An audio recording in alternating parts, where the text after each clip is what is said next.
Hi everybody, I'm back to show you some more architecture ideas to go with the awesome book we read yesterday, Iggy Peck, Architect. And these are just some fun ideas to explore with young learners around the theme of architecture. And you might say, architecture for preschoolers, that's crazy. But actually, I think it's something that is a great opportunity for them to, one, learn some new unique vocabulary. Two, I think it helps them to really tune into the world around them. They are always in and around buildings. So if they start really noticing and naming all of the shapes and the textures and the materials that they see, what a great opportunity for learning. And three, it's an opportunity to talk about, well, physics concepts like balance. Right? They can explore balance with blocks, and they often do just innately, or with their own body. So I'm going to give you some more ideas around this today, and I'm going to tell you that I teach preschoolers classic architecture terms, and they have a great time exploring them. All of these terms are things you can look for in the illustrations in Iggy Peck, Architect, too. First, we talk about this one. This is, do you know? It's an arch. That's right.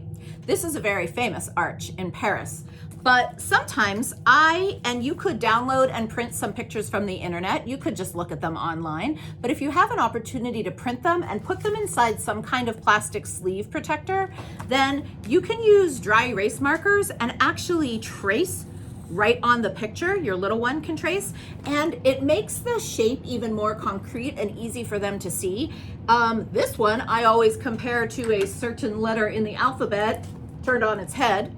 So let's say we were making an arch with our body. We could do a yoga pose where our whole body is the arch, or we could just make a tiny little U and turn it upside down. Now I have a little arch on my head, right? You could make a tiny arch. And another one they love to explore is pediment, because you guessed it, they always see that triangle jumping out at them. And although pediments are found more often in classic architecture, you can find things like pediments on a lot of people's front porches as you walk around the neighborhood. And a pediment being a triangle, you can make a triangle with your whole body again, or you can figure out how to make a triangle and put it on your head like the pediment on top of a building. And the last one is a dome.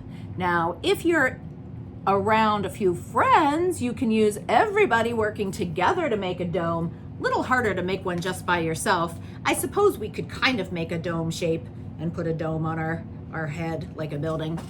All of these cool classic architecture shapes, by the way, can be found in a certain building in Pittsburgh where they have blended old and new parts of buildings together to make a museum. Hint, hint. I'm just saying, keep your eyes open. Then we usually move on to columns, and we talk about the different classic architectural columns. This is how I teach them to little kiddos. A Doric column, firstly, is the simplest one. What shapes do you see? What kind of lines do you see? You probably found some straight lines, right? Let me tell you how I remember this in my head. I always remember door kind of rhymes with bore, so the Doric column is kind of boring compared to the other ones. Anyways, if you want to be a column, you would first have to stand up very straight on 2 feet, I think, and make sure no one could topple you over. And then if you said it has a straight line on top, well, you could put a straight line on top of your head and you could be a Doric column. And sometimes I play this as a sort of Simon Says game with kiddos, yelling out the different column names and dome and arch, and we change our bodies and respond. What about Ionic? What shapes do you see there? No doubt you noticed those shapes on the side. If you think of them as eyes on the side of the column, then the Ionic is easy to remember. Get it? Sometimes people tell me they look like cinnamon buns, and then we figure out we can make that kind of cinnamon bun spiral shape of an Ionic column and put it on the side of our heads, and now we can be Ionic columns. The last one, Corinthian, is the most fancy schmancy one. It's the longest word, the fanciest word, and the fanciest column of the three. That's how I remember that. Often Corinthian columns have leaves and different things from nature decorating them. So we could grow some different leaves and flowers and become a Corinthian column, just like that.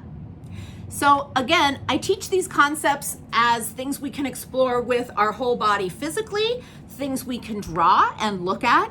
We can use shapes to try our hand at drawing each of these kinds of columns.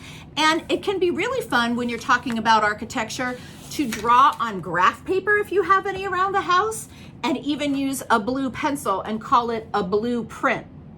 Get it? People used to say architects make blueprints. It would be like the plan for their building or their ideas and everything all down on paper before they make the building out of the actual materials. Even in Iggy Peck Architect, you see graph paper in the background. But I think most architects probably use computers now to do that work. But still, if we look at this opening page in Iggy Peck Architect, we see some other tools an architect might use. You recognize any of those? It can be fun to give your little learner some stencils, even a triangle. That's hard to see, isn't it, on the video? Or a ruler. And it doesn't matter if they're not using the measurements, just kind of using these tools to draw and design their own building can be a lot of fun. And if you're thinking they're not going to be able to do very good drawings of a building, they're probably going to draw exactly the way a 3, 4, or 5-year-old should draw, and they'll probably be super happy with them. Older kids could, of course, do a much more detailed drawing, and working on the graph paper, they could understand how to make the nice straight lines using the lines on the paper. That could be fun too. Lastly, I want to show you some different buildings that I have found it can be really fun to use as a jumping off point to talk about architecture with young kids. These are buildings that seem to really capture their imagination, and you can find images of them online.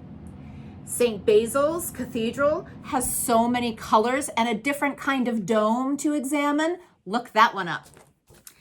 Yesterday I said something about that house built on a waterfall. Frank Lloyd Wright's Falling Water is a fascinating building, and there's so many good children's books about that one too. And maybe you think your preschooler can't understand cantilever and how that building was made, but I bet they can. If you take out their blocks, they'll see, oh, I can stick the block out like that and it stays on there. But if I try and stick it out here, it falls down.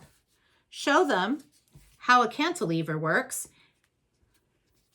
When you have that other weight on top of that one, you can stick it much further out before it falls.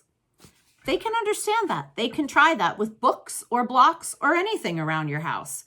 In fact, I often use recyclables or trash to use architectural terms and to explore architecture with kiddos of all ages. I've even made my university students do this.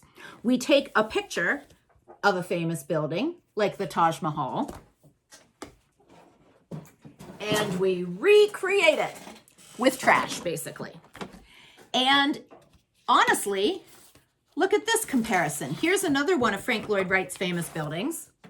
The Guggenheim looks exactly like my takeout container from Thai food. I can see building a Guggenheim museum using some of this stuff. Or here's another super famous building in Dubai, and this cool texture on it, every time I ask someone to build it, they use a water bottle to be those same kind of shapes and lines. It can be a lot of fun to just build with clean recyclables. You can make a column by putting an old CD on an old jar. So you don't have to have fancy blocks or anything like that to make these different architecture games. Okay, I think I covered everything I wanted to tell you about. Oh, one last special thing for people who live in Pittsburgh. There is a lot of this particular type of architecture in our city because we have so many rivers. Do you know what I'm thinking of? Bridges. Bridges are Bridges are architecture that are worked on by engineers as well. So that's something you can talk about. And there's so many bridges in Pittsburgh, it seems like a no-brainer that you would want to try and build some in your home.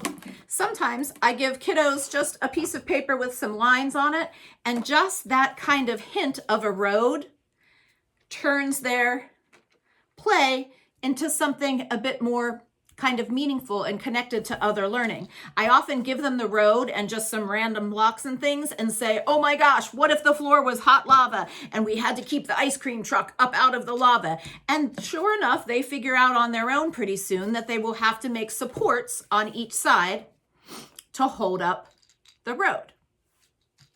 Anyways, these are just a few different ideas. I have so many I could talk to you all day, but I hope that gives you some fun to have together. Thanks. Talk to you soon.